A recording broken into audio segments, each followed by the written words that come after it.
ప్రస్తుతం ఎడారి దేశాల్లో భయాందోళనలు నెలకొన్నాయి.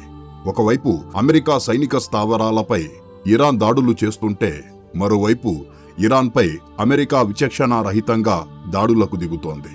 అయితే ఈ పరిణామాలు ఎంతలా దిగజారాయంటే ఎక్కడ మూడో ప్రపంచ యుద్ధం మొదలవుతుందోనన్న ఆందోళనలు వ్యక్తమవుతున్నాయి. ఎందుకంటే ఇరాన్ ఇప్పటికే దాదాపు 10 దేశాలపై దాడులు చేసింది.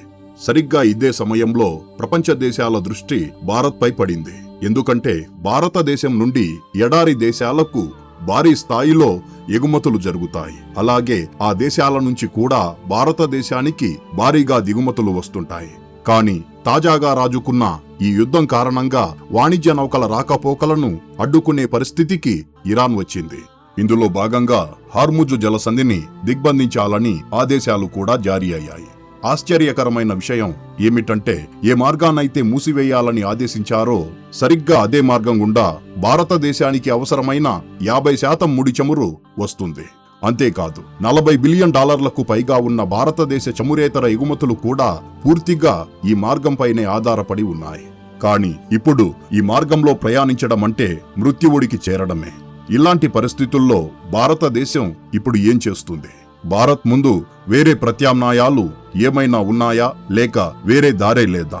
అసలు అక్కడ ఏం జరుగుతోందో ఈ వీడియోలో వివరంగా తెలుసుకుందాం. కానీ ముందుకు వెళ్ళబోయే ముందు దయచేసి ఈ వీడియోను లైక్ చేయండి.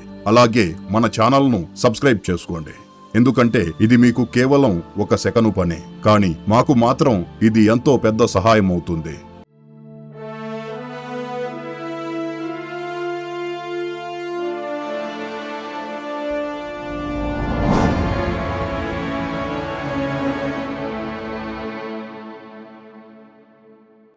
ముందుగా మీరు ఈ మ్యాప్ను గమనించండి.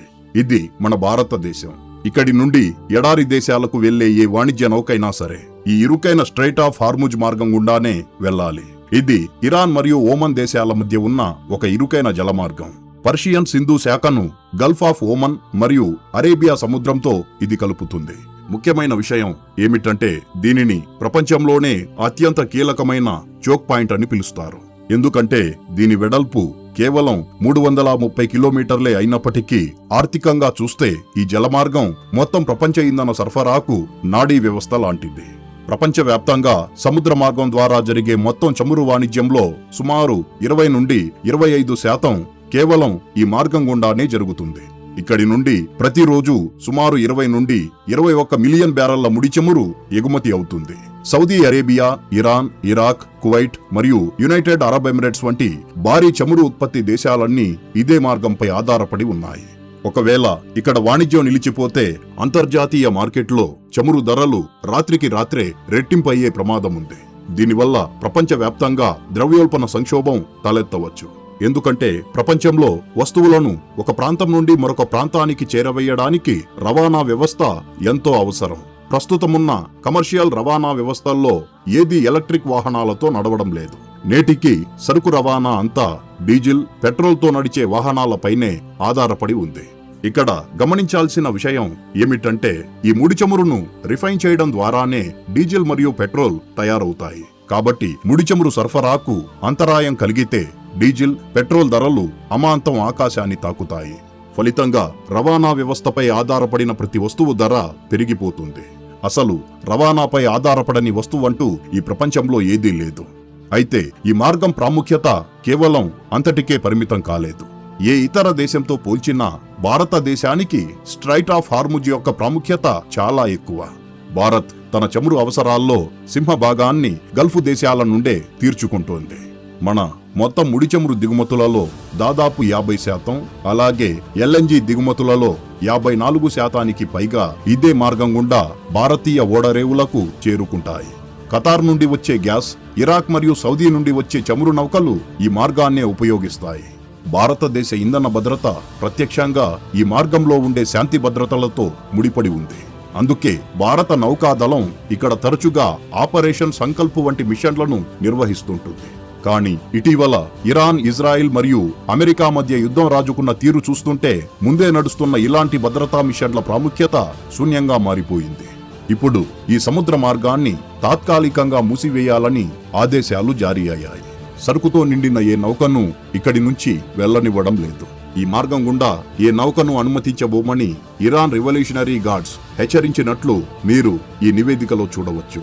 ఈ పరిస్థితుల వల్ల అత్యంత తీవ్ర ఇబ్బందులు ఎదుర్కొంటున్న దేశం ఏదైనా ఉందంటే అది మరేదో కాదు, మన భారతదేశమే. ఎందుకంటే నవంబర్, డిసెంబర్ 2025 నాటికి ఈ మార్గం గుండా కేవలం 40% ముడి చమురు మాత్రమే భారతదేశానికి వస్తుండేది. కానీ గత జనవరి, ఫిబ్రవరి గణాంకాలను పరిశీలిస్తే భారత్ ప్రస్తుతం 40% కాదు, ఏకంగా 50% వరకు ముడి చమురును ఈ మార్గం గుండానే దిగుమతి చేసుకుంటోంది. గతేడాది భారతదేశం రోజుకు 2 మిలియన్ బ్యారెళ్ల చొప్పున ముడి చమురును దిగుమతి చేసుకోగా ఈ ఏడాది ఈ మార్గంపై భారత్ తన ఆధారాన్ని మరింత పెంచుకుంది. ప్రతిరోజు 2.6 మిలియన్ బ్యారెళ్ల ముడి చమురును భారతదేశం దిగుమతి చేసుకుంటోంది. సరే, ఇదంతా మనం ఆయా దేశాల నుండి భారతదేశానికి తెచ్చుకునే ముడి చమురు ముచ్చట. కానీ భారతదేశ ఎగుమతుల గురించి మాట్లాడితే పరిస్థితి అంతే తీవ్రంగా ఉంది. భారతదేశపు మొత్తం సముద్రయాన ఎగుమతులలో దాదాపు 13% ప్రత్యక్షంగా ఈ స్ట్రైట్ ఆఫ్ హార్ముజ్ పైనే ఆధారపడి ఉన్నాయి. వీటి మొత్తం విలువ సుమారు $47 బిలియన్ ఉంది. భారత్ ఈ మార్గం ద్వారానే గల్ఫ్ దేశాలకు రిఫైన్డ్ పెట్రోలియం ఉత్పత్తులు, బియ్యం, గోధుమలు, సుగంధ ద్రవ్యాలు, మెషినరీ, రసాయనాలు, ఫార్మా ఉత్పత్తులు, ఆటో విడిభాగాలు, అలాగే రత్నాలు, ఆభరణాల వంటి వస్తువులను ఎగుమతి చేస్తుంది. ముఖ్యంగా UAE, Saudi Arabia, Qatar, Oman, Kuwait మరియు ఇరాక్ భారతదేశానికి అతిపెద్ద వాణిజ్య భాగస్వాములు. ఈ దేశాలకు అత్యంత వేగవంతమైన, చౌకైన సముద్ర మార్గం ఇదే. అందుకే ఈ మార్గం మూసుకుపోతే దాని ప్రభావం కేవలం చమురుపైనే కాదు, భారతదేశపు మొత్తం సప్లై చైన్ పై నేరుగా పడుతుంది. ఒకసారి గతాన్ని పరిశీలిస్తే ఈ మార్గంపై ముప్పు పొంచి ఉండటం ఇదే మొదటిసారి కాదు. 2019లో ఇరాన్, అమెరికా ఉద్రిక్తతల సమయంలో పలు ఆయిల్ ట్యాంకర్లపై దాడులు జరిగాయి. ఆ తరువాత షిప్పింగ్ ఇన్సూరెన్స్ ప్రీమియం ఒక్కసారిగా పెరిగిపోవడంతో భారతదేశంతో సహా పలు దేశాల రవాణా వ్యయం అమాంతం పెరిగింది. ఆ తరువాత 2020లో జరిగిన అమెరికా వైమానిక దాడులతో పరిస్థితులు మరింత ఉద్రిక్తంగా మారాయి. దీంతో అనేక నౌకలు తాత్కాలికంగా తమ మార్గాన్ని మార్చుకోవాల్సి వచ్చింది. ఫలితంగా సరుకు డెలివరీ సమయం పెరగడమే కాకుండా భారతీయ కంపెనీలు కోట్ల డాలర్ల అదనపు భారాన్ని మోయాల్సి వచ్చింది. అంటే స్ట్రైట్ ఆఫ్ హార్ముజ్లో ఉద్రిక్తతలు పెరిగిన ప్రతిసారి భారతదేశ వాణిజ్యం తీవ్రంగా ప్రభావితమవుతూనే ఉంది.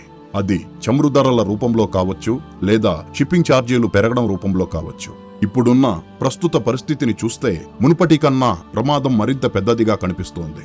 ఎందుకంటే గత కొన్ని మాసాలుగా ఈ మార్గంపై భారతదేశం తన ఆధారపడటాన్ని బాగా పెంచుకుంది.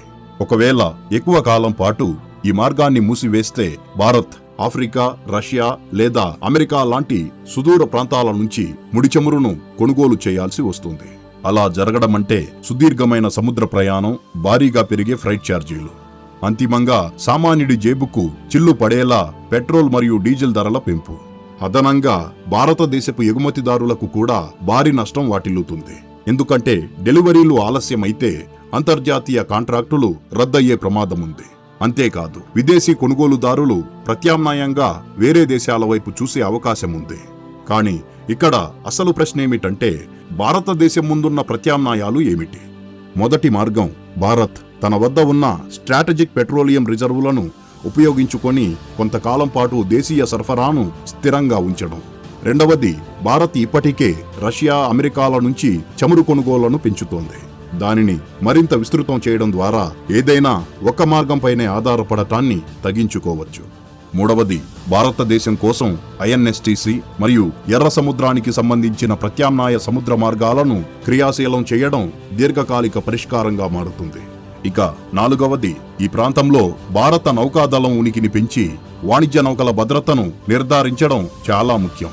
తద్వారా కనిష్ట ప్రమాదంతోనైనా సప్లై నిరంతరాయంగా కొనసాగుతుంది. వీటికి తోడు మధ్యప్రాచ్య దేశాలకు సరుకులు పంపాల్సిన భారతదేశపు ఎగుమతిదారులు సైతం షిప్మెంట్లలో తీవ్ర జాప్యం జరగవచ్చని ఇప్పటి నుంచే హెచ్చరికలు జారీ చేస్తున్నారు. అంటే మొత్తం మీద ఈ యుద్ధంలో భారత్ ప్రత్యక్షంగా పాల్గొనకపోయినా భారతదేశానికి జరిగే నష్టం మాత్రం భారీగానే ఉంటుంది.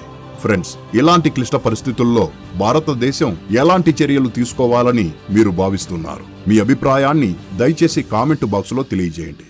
ఈ వీడియోకి ఇంతే ఫ్రెండ్స్. ఈ వీడియో మీకు నచ్చినట్లయితే లైక్ చేయండి. అలాగే ఇలాంటి మరిన్ని ఇన్ఫర్మేటివ్ వీడియోస్ కోసం ఇప్పుడే మన ఛానల్ను సబ్స్క్రైబ్ చేసుకోండి. జై హింద్.